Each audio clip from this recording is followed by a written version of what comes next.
Hello, and welcome to my live interview today for the Victorious Souls podcast.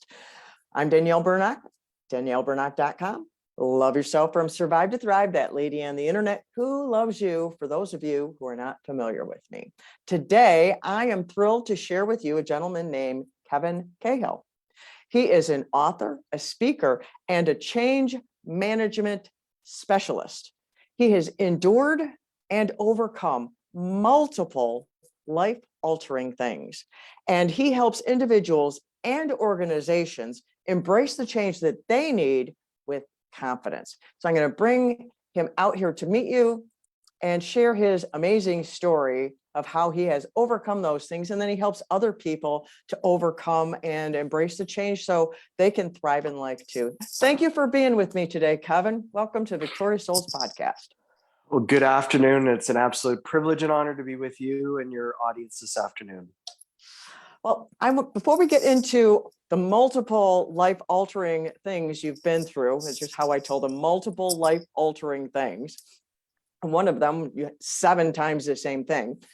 But I wanted to ask you, did your childhood prepare you for all these things to happen in your life? Tell us just a little bit of the backstory of Kevin.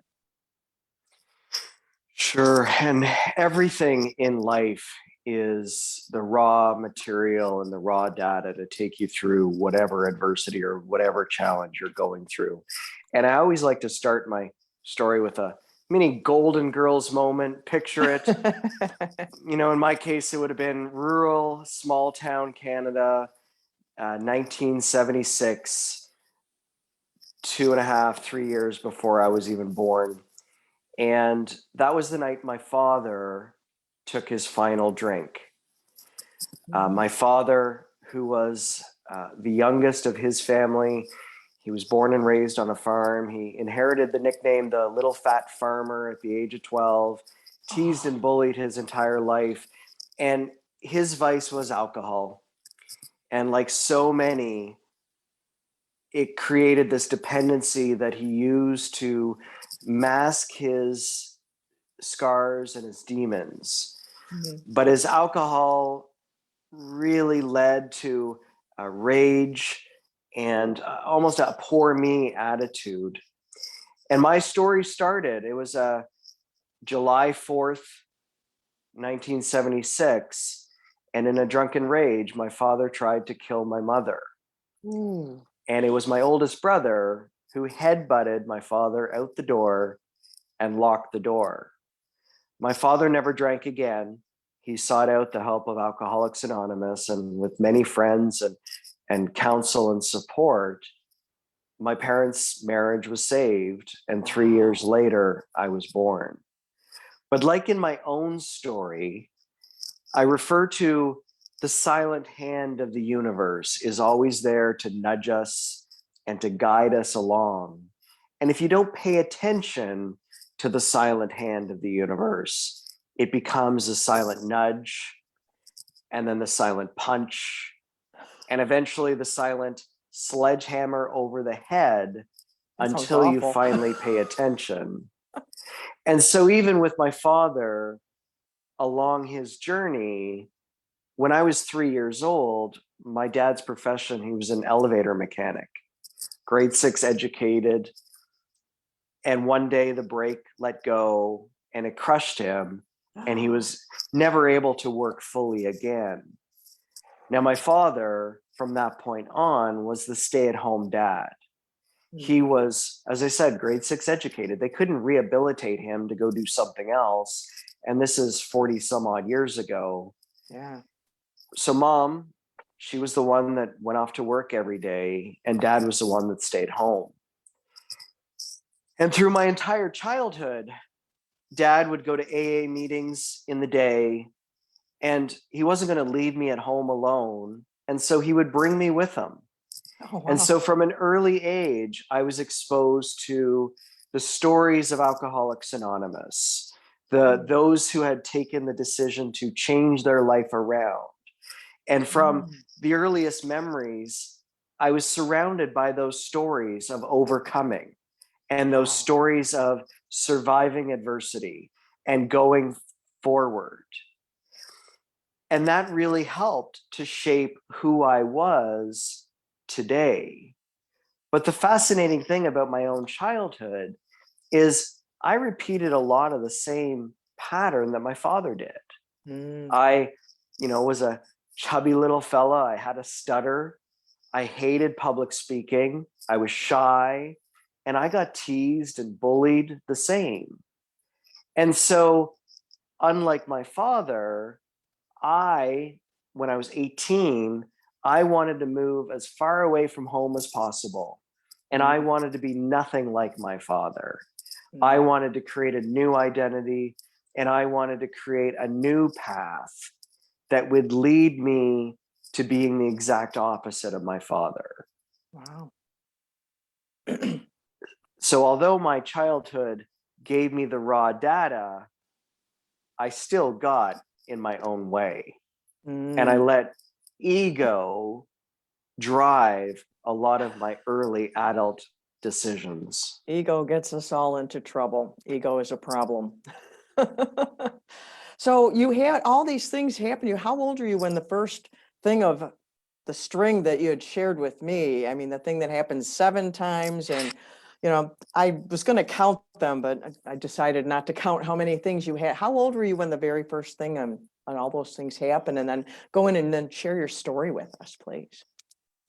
The universe started to speak through me in 2004.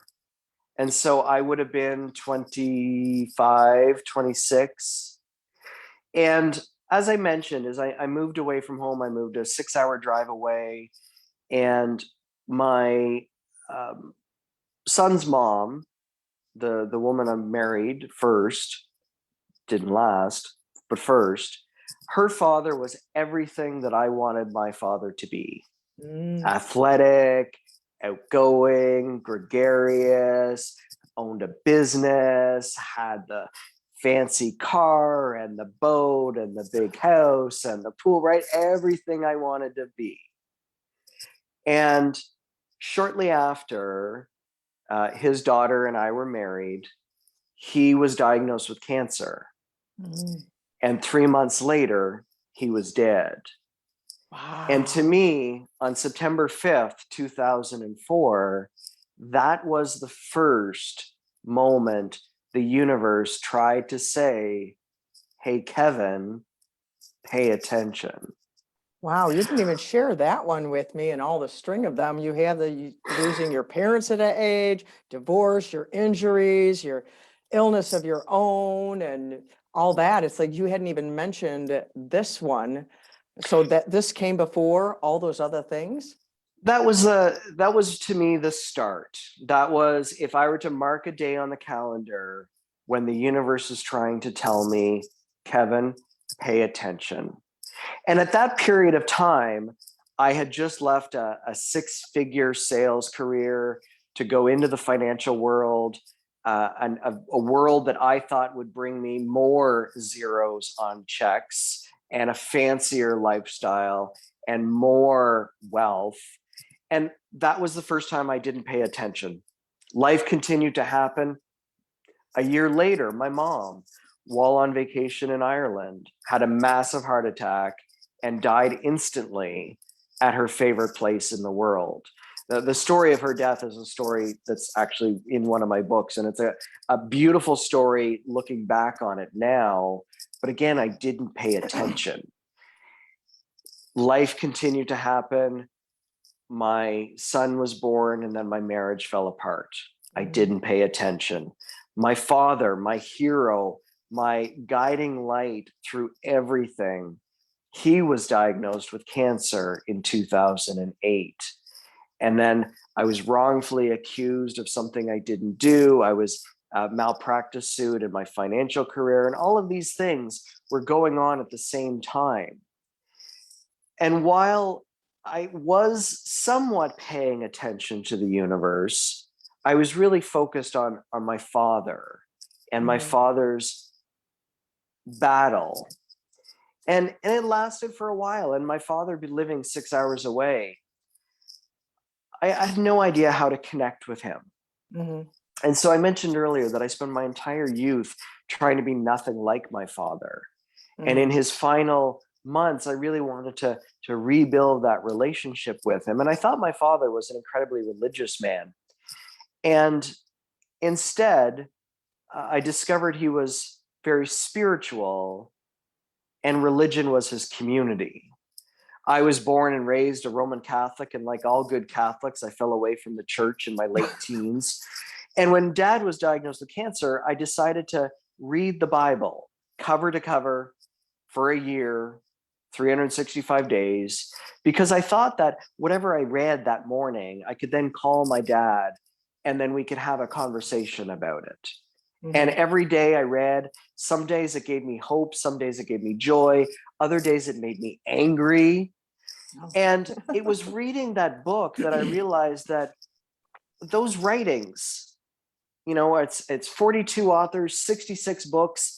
Yes, there's a bit of politics that was involved in putting the book together, but all of it was real people that are having real experiences at real times, writing their real thoughts.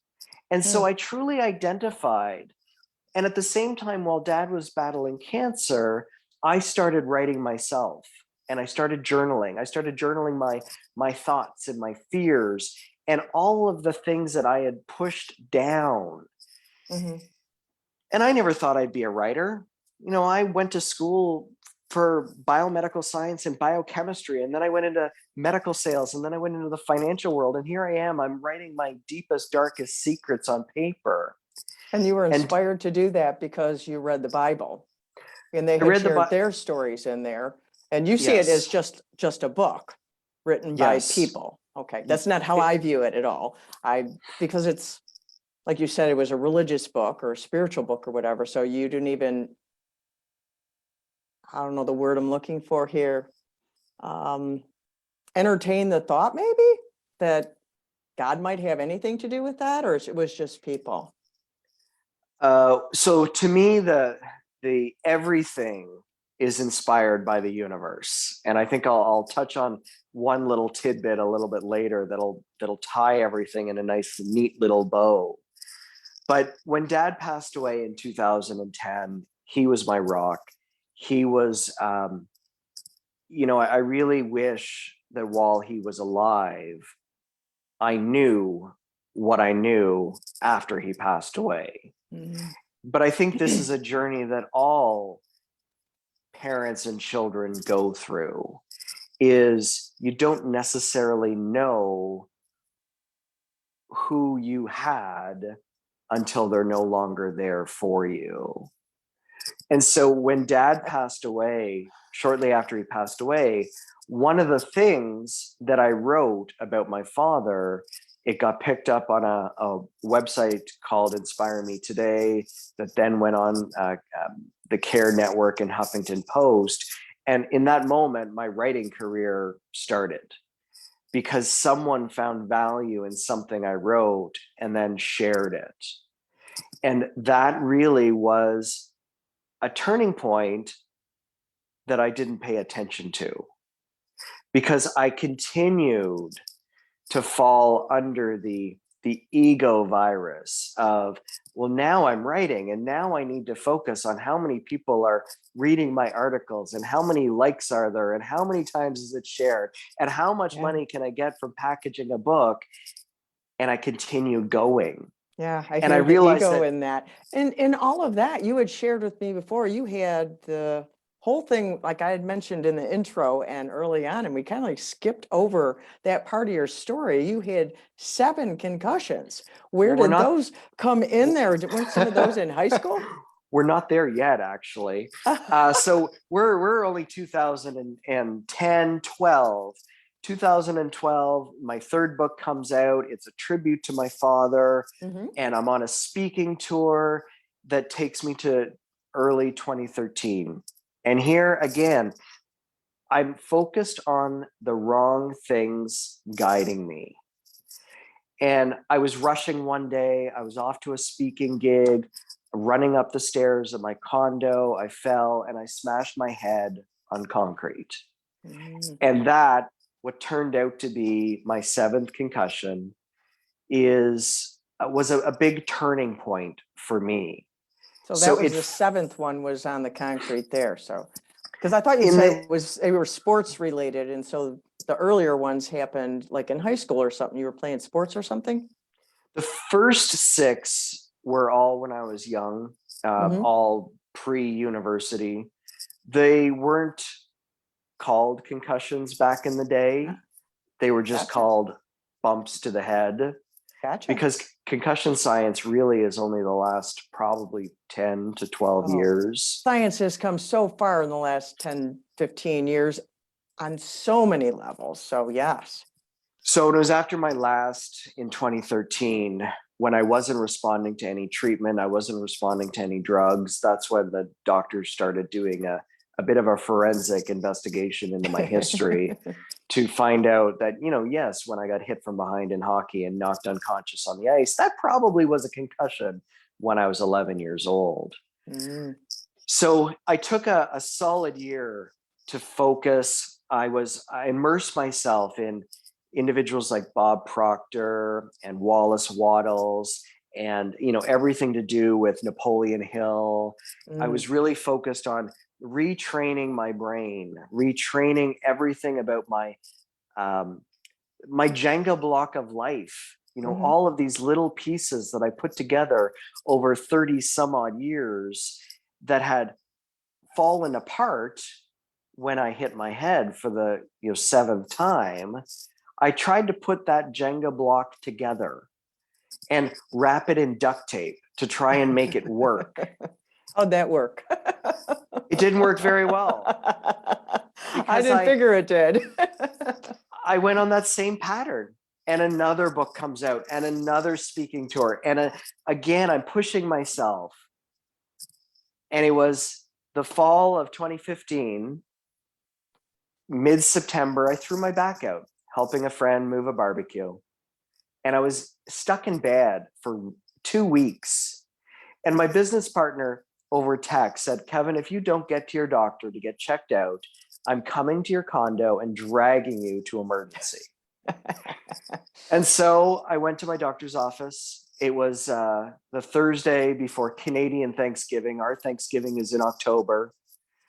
And on Tuesday, 5 days later, I was sitting in an oncologist's office and he said, Kevin, you have cancer.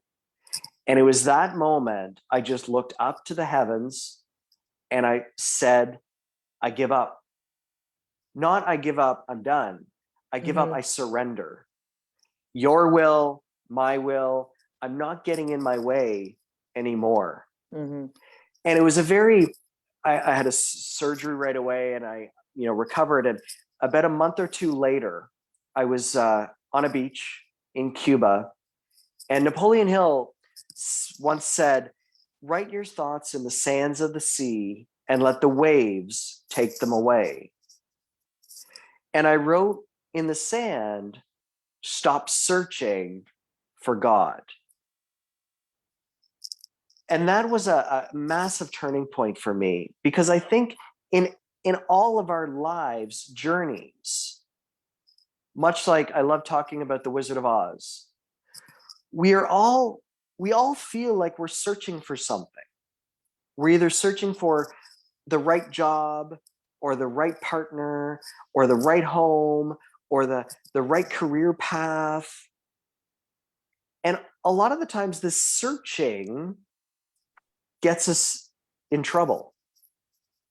I think of Dorothy from The Wizard of Oz, a perfect metaphor for Joseph Campbell's The Hero's Journey. She's on this yellow brick road. She's searching to get home. And she's told that she has to go on this journey and meet the worst parts of herself in the Tin Man, the Scarecrow, and the Cowardly Lion, to go to the magician, the wizard, at the end of the path. But once she gets there, she realizes it's just an illusion. It's a myth. He's not really going to help her at all. Mm-hmm. Because as the good witch says, Dorothy, you had the power to go home all along. And through my journey, I had the power to go home, but I had to learn about all of the worst parts of myself and come to love those parts. My motto is love the life you were born to lead, not the life that your third grade teacher says you should have. Oh, no. Or that your neighbor tells you you need to do, but get out of your own way and let the divine take over. Right. So I'll go back to that comment about the Bible. Is yes, it is a collection of stories written by real people having real experiences in a real moment in time. And everything, in my mind, is whether you refer to it as God, nature, spirit, the divine, everything is guiding us along that path.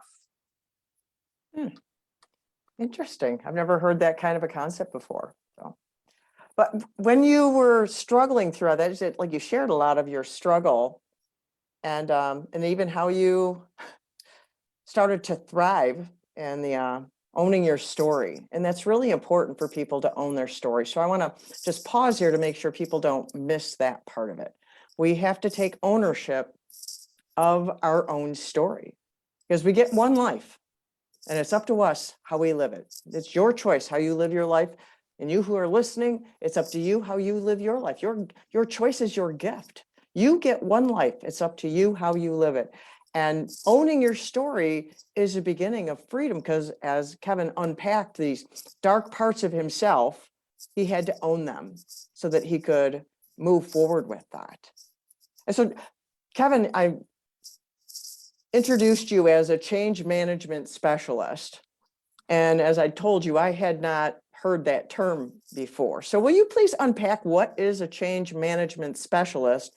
And then what is the best strategy that someone can use when they're going through change? The concept for me, it started after I was diagnosed with cancer.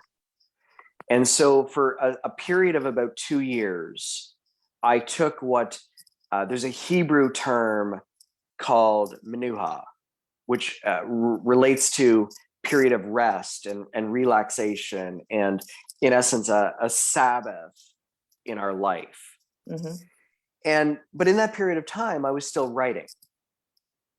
And after about 2 years, I look back on the 200-page Word document that I'd just been typing away at.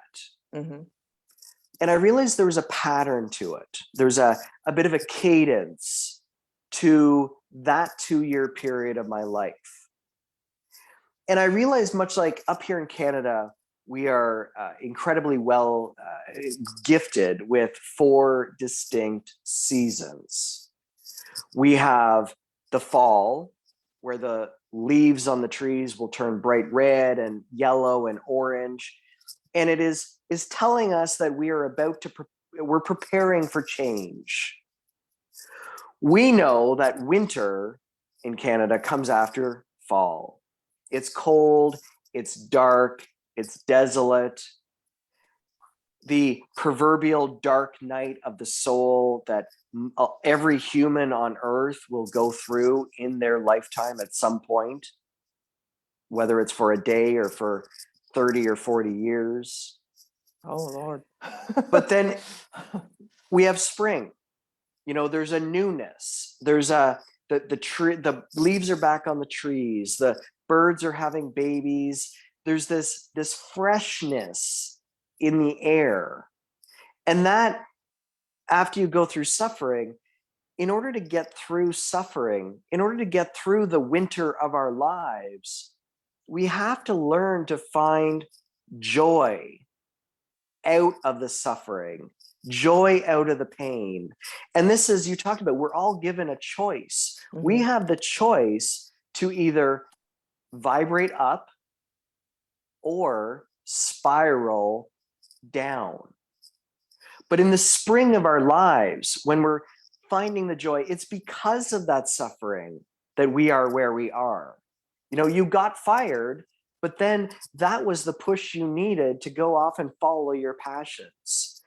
Your partner cheated on you, but now you're with this amazing person who treats you better than you ever thought was possible. That is the one that most individuals, we get so stuck on what we've lost that we don't take time to appreciate what we've gained. And in this world, everything is there's a polarity. For every loss, there's a gain. It has to be that way. We just sometimes need to step out of our own way and dive into the darkness to find out where that gift is. Much like the Jenga block. Instead of trying again to put the Jenga block back together with duct tape, I embraced the brokenness of that tower. Because in the brokenness, that is where the light was able to get into the darkness and where the light was able to shine. But the one thing that I've learned in my journey is that if you do not find some way to mature and serve as a result of the pain, the suffering, the brokenness, what was the point of going through the pain in the first place? And this is one thing that even for myself, I realized. If I was going to continue to hold on to what I've learned, this life journey has a magical way of just throwing you back into the proverbial shit pile and challenge you to see if you've actually learned anything. And so wherever I go and whatever interviews I have and people I talk to, I always can tell those who have been through major change and they have been through major trauma and suffering, because there's a softness to them. There's a bit of a light to them, that they are light bearers for the rest of the world. Much like, you know, with what you're doing with your podcast and your work and everything, you know, within your platform. When people have processed their pain, then they do that. The ones who park in their pain, they don't generally emanate the light. They emanate the darkness because they're living in that dark hole. They're living in the dark. So like you mentioned, some people stay there for so many years, and the thought of that is just so grievous to think someone, but some people that they won't do the work. They won't do the work. They won't dive into it. They won't own it. And like I tell people is like, you have two choices. You have pain now and you can deal with the pain, which would be painful.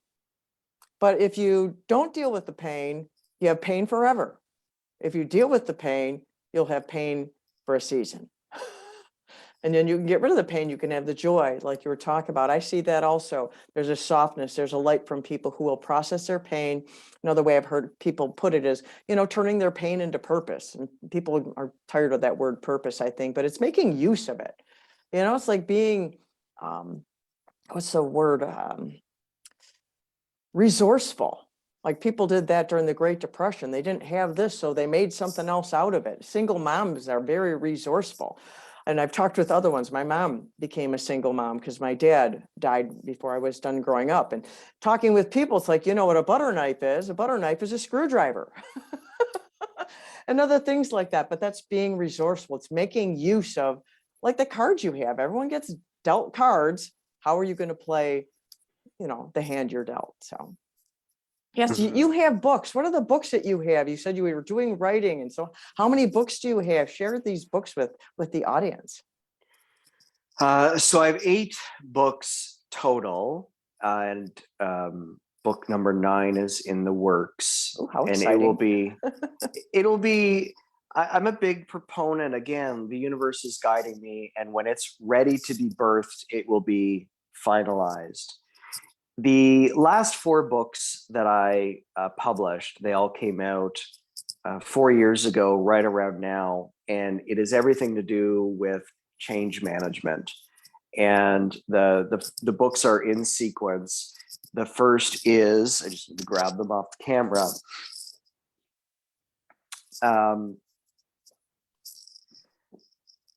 Gaining clarity. Sometimes you take a trip, and I don't know if the camera can pick it up. Mhm. How do you prepare for change? And so I really didn't answer your question properly about what is change management. Change management for myself is working with individuals and organizations along a process that helps them first identify where they've come from. Because most people will come to me and they are in the gutters of life. But I have to take them a step backwards and talk about the journey that life has taken them on. And then we get to, how do you go through change? How do you go through suffering? And a big part of that is change your focus. Mhm. And then once you've changed your focus towards pain and suffering, and this is a slight little aside, when someone tells me, that their world is falling apart in whatever shape or form it might be, Mhm. on the inside, I get really excited. Not excited for the pain that they're going through, but for what newness will be birthed out of their pain. Because I've been there, and I've surrounded myself with others who have also been there. And I know that on the other side of what might seem like the biggest storm of life, Mhm. there's such a beautiful grace that comes with it. And I just get so excited, because once you change your focus and you've gone through the pain and you learn to find joy out of the pain, you have the ability to change your life. But the 4th book in that series comes back to gaining clarity, and that sometimes the trip takes you. And this is so powerful. It's a reminder for myself every day that when your eyes open and you take your first breath being awake, yes, you have a lot of control over what you can do. But there's so many interactions on a daily basis, an hourly basis, that you have no control over. Oh yeah. Right? Go to the grocery store. You have no control over anything around you. You have no Right. control over what's in the grocery store, the mood that the clerk is in, the person that's in front of you in line, the car that, is following you as you're exiting the parking lot. Mhm. But those are all divine gifts. Those are all moments that we are given, that we can either make a difference, have it purposely impact our world and others' worlds, or we can go the other way and spiral down. And this is, I live in awe every day, every moment, about everything around me. And so the next book is taking off on that concept, that awe and wonder, that we are here as humans. Mhm. We're on this rock that's been around for, billions of years, hurtling at hundreds of miles per second through a vast space, and we have zero control. And that was when I was diagnosed with cancer. For me, it's progress, not necessarily perfection. but that surrender to what is, surrender to the smallness that I am in this bigger cosmos around me. Yeah, there's a lot we can't control, especially when you paint the picture there of the earth and the universe. And, it's like, how big is the universe, and then, the solar system and the sun and the moon and like that, the earth. And then you get down to like a continent and then a city. And I mean, then, you feel that you're a speck, but, it's important that we see our smallness without losing our value, because we need to see our value, because we matter. If you talk to that clerk who's maybe having a bad day and you encourage them, you can change someone's life by seeing your value of encouragement with people. And so we need both ends of that spectrum. So thank you for painting that picture for us. Like ego, we think we're in control of the whole thing, but we are not. So you're surrendering to putting the ego aside. The ego will try and tape that thing together. It's a Jenga thing, like you said, but the ego will fail. The ego will fail. And so just thank you for painting that picture. And I just want to pause here for the listeners to just think about that. Think about your life. And the one thing you really have control over is your choice. Your choice, like Dr. Viktor Frankl in the Meaning of Man, or I forgot the name of his book, who was going through the Holocaust, and they tortured him and everything. And he learned that there was one thing they could not take away from him, and that was his choice of how to respond to what was going on around him, to what people were doing to him. And, there's this hugeness around us. We have very little control, but we do have that one control, and we have great value. So just thank you for sharing this. I want this beautiful picture. I wanted to pause there and just redraw that for our listeners to just see that, because it's so important. It helps you live a much more intentional life and appreciate the things around us. Like you had said, Kevin, being aware of the things that are around you and finding the joy. Like you said, you got excited about that because there's newness on the other side. Life is full of, peaks and valleys. And it's like, we don't live on the peak. But we need to remember, we don't live in the valley either. We're going through life. We need to continue to go through it. And so, and you help people, they go through change. You want to help them manage that so they go through and don't get stuck in the middle of it, right? In that dark part. So how can people connect with you? Where are you located? Are you on different socials? Where can people connect with you? My website is kevincahill.com. And I am on all the major social networking platforms, Facebook and LinkedIn and Twitter. And I just wanted to kind of circle back, because when you were speaking about, the smallness and the tapestry, it really reminded me of the book of Job, right, in the Bible. Oh, never heard anyone pronounce it that way. I've heard it called Job. So Job, whatever it's spelled, Job. The book really, it's most of it is the main character in that story lamenting and crying out to God. Where were you? How can you let this happen? Why am I going through what I'm going through? And one of the things that I've come to find comfort and peace, because any world tragedy, that's the number one question that anyone will usually ask. Where was God in all of this? Or how can you believe in a God that allows this to happen? I hear that often. Mm-hmm. And in my own work, in my own learning, I've come to realize that God is standing in the shadows, waiting for us to go there as well. Because at the end of that book, the God character in the story right away goes right back and says, where were you when I created all of this? Do you know? Right?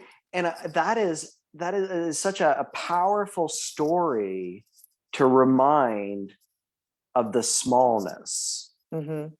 and the fact that we are part of a bigger picture. Mhm. And yes, we do matter. And everyone's story matters, no matter how little or big or grandiose a story is. I like to think of we're all in an orchestra. Yeah. And every single note in an orchestra matters. Mhm. Whether it's a trio or a grand orchestra of 150 or 200 people, every note matters, every instrument matters, and every person playing that instrument matters. Yeah. Yeah, that's beautiful. That's a beautiful picture to leave people with. So thank you for sharing that. Just imagine yourself as a part of an orchestra. What instrument might you be playing, or create a new instrument? Invent one. It doesn't even have to be something that exists, because you're beautiful, you matter. And I come on here all the time to tell you that I love you. I'm that lady on the internet who loves you, because that is our core need, is to know that we are loved. And music is beautiful. So to paint that picture, thank you, Kevin, the picture of a symphony and orchestra. We make beautiful music when we live our life with intention and own our story. We're writing a musical story with our life when we do it intention. We get stuck in the things. It's almost like we're hitting the sharps and the flats. So we get to rewrite it. So just thank you. Thank you for sharing that story. And thank you for being with me today, Kevin. And I just love you, my listeners. Until next time, I love you.